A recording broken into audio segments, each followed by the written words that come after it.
Does the NFL Combine matter?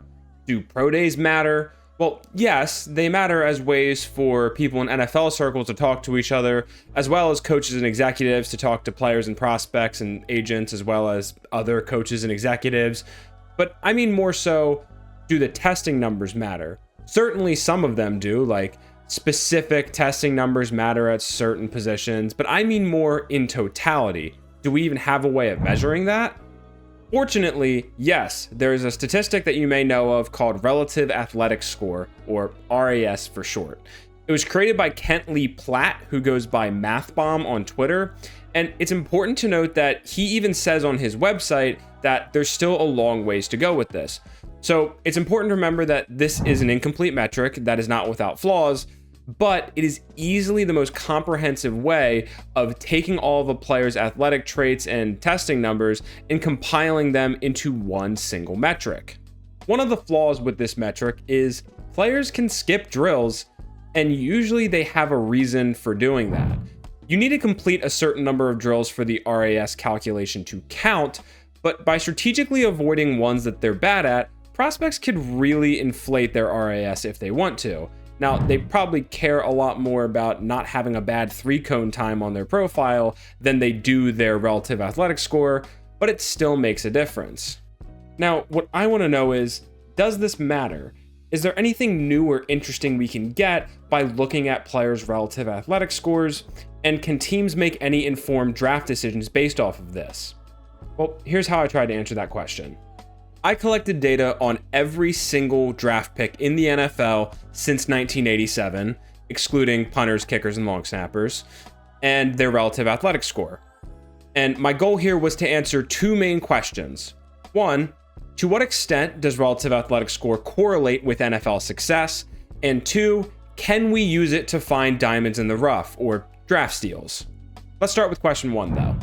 I used statistics available from Pro Football Reference for all of these players and then split them up by position group so that I could see how important relative athletic score is at each specific position. Then, within those position groups, I chose 4 important statistics, ones that I felt helped quantify a player's success in the NFL, and then I found the correlation between each of those statistics and relative athletic score. As far as what stats I actually picked for those players, well, for starters, 2 stats that were used for every single position were first-team All-Pro selections and years as a starter in the NFL. From there, every position group had 2 more stats that I wanted to compare to relative athletic score, and for harder to quantify positions like offensive or defensive line as well as defensive backs, one of those stats was Pro Bowl selections, since they did used to mean something. For quarterbacks, those 2 stats were passing yards and passer rating. For pass rushers, we included sacks. Running backs and receivers had yardage stats, as well as things like yards per attempt or receptions. The breakdown of those specific stats will be shown later on in the video. Now, we're about to get into the weeds here over the next few minutes, so if you didn't come here for a Stats 101 lecture today, you can skip to this point in the video to just get an answer on the question that you came here for. Otherwise, I'm happy to take over the role of professor that I'm extremely underqualified for at this time. So let's talk about correlations now. And I am not a statistician. I am merely someone who has taken statistics, and I think that I know enough to do this level of research on it.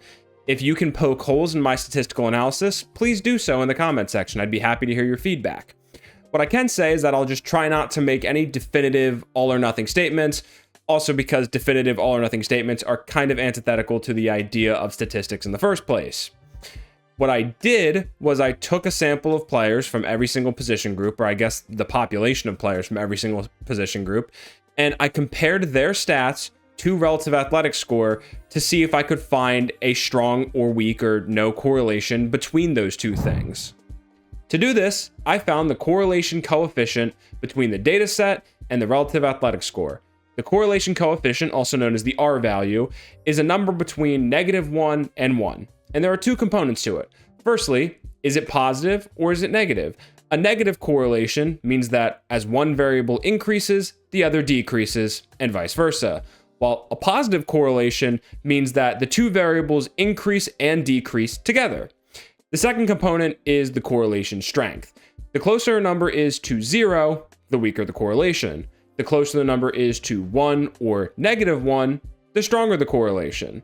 Now, there's no set rules as to what point an R value becomes a strong or weak correlation, but the way that I was always taught is that any R value below 0.2 or above -0.2, so within 0.2 of 0, signifies little to no correlation, and the correlation doesn't become at least moderate until you get to plus or minus 0.4. So let me give you an example. In my data set, tight end receiving yards have a correlation of about 0.214 with relative athletic score. Now, this would be considered a pretty weak correlation, but a correlation nonetheless. There's just one other issue. Correlation coefficients don't tell us whether or not they're statistically significant. And in statistics terms, that means that these numbers could have been generated by random chance. And that's where p-value comes in. The p-value does not tell us the strength of the correlation. The p-value just tells us the probability that these results were obtained by random chance. And in the statistical world, any p-value less than 0.05 usually can tell us that something is statistically significant, or at the very least, that's accepted among the community as being the cutoff point. And sample size is a large part of this calculation. And fortunately, the data set that I'm working with here contains massive sample sizes at every position, which gives us good clarity on the data.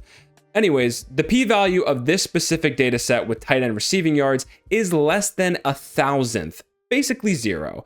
And to me, that proves that this correlation, albeit pretty weak, is definitely not just due to random chance and is extremely statistically significant.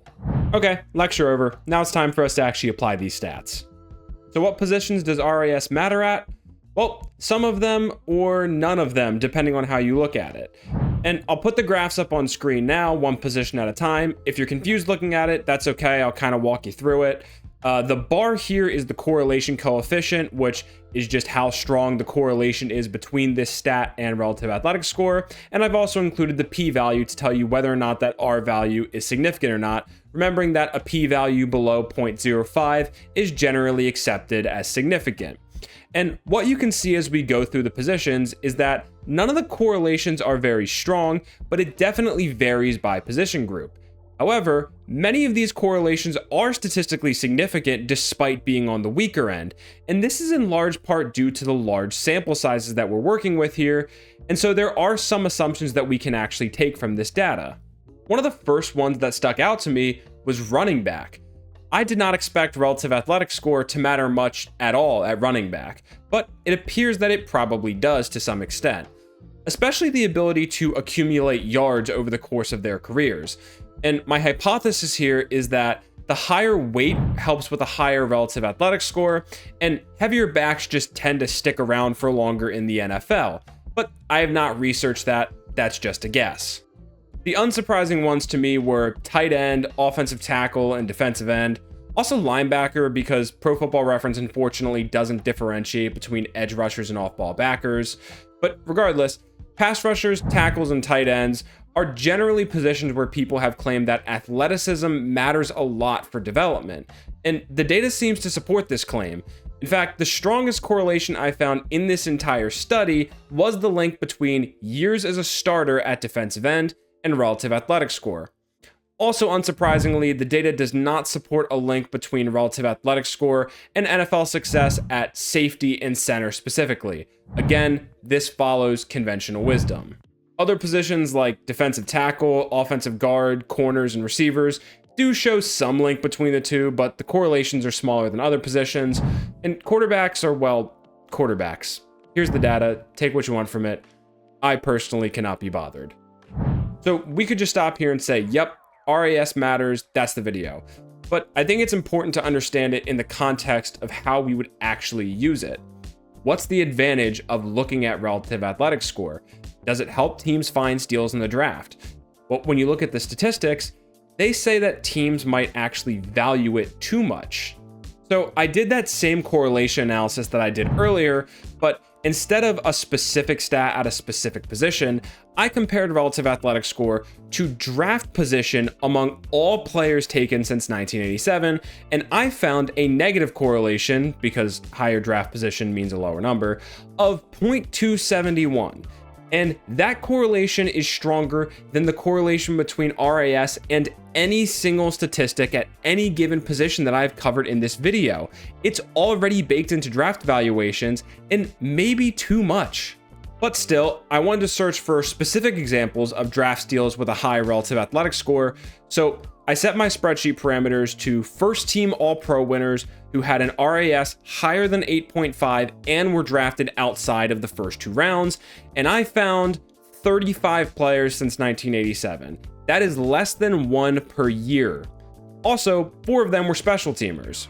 But it is true that first team All-Pros are very hard to come by, so what if we just changed it to Pro Bowlers, which, like I said, did used to mean something. If we just change that one variable, first team All-Pro to Pro Bowlers, and run the same test, we get 111 players since 1987, which is still just under 3 per year, and 11 of them were just there for special teams. I then broke it out again by position to see if there were any specific ones that you could get an advantage on for drafting high relative athletic score guys, and indeed there were 19 interior offensive linemen, 12 running backs, and 11 tight ends. But here's the thing, those positions just naturally go later in the draft, so there's really not much you can take from that. But also, this is such a low percentage of players taken since 1987, which means there's not much we can learn by breaking this out by position, and it also just means that there really isn't any advantage to taking players with a high RAS in the later rounds of the draft. Now, I just want to take a moment to address some of the potential shortcomings of my analysis here. First of all, relative athletic score is not a perfect metric. The creator of relative athletic score says it's not a perfect metric, and I agree. Like I mentioned up top, players can skip out on drills to inflate their score to some extent. Secondly, the list of players that I used for this does not include anybody before 1987, and more importantly, it does not include undrafted free agents. And that's because UDFA data and the statistical data for their careers is extremely hard to find in bulk. Thirdly, and maybe most importantly, I frequently used counting stats when making this video. And counting stats are a little bit biased towards older players. Players that were drafted within the last decade have a lot of incomplete stats on their resume. But what I found is that the difference between hits and misses is really wide. And so even with like a year or two of sample size, players that are hits are already surpassing the career numbers of some notorious busts from decades ago. And lastly, human error.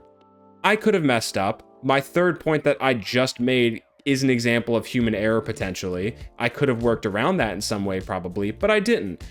Human error happens, and if you have any other critiques of my statistical analysis, please leave them in the comments. I'd be happy to hear about it so that I could do better the next time I take on a project or something like this.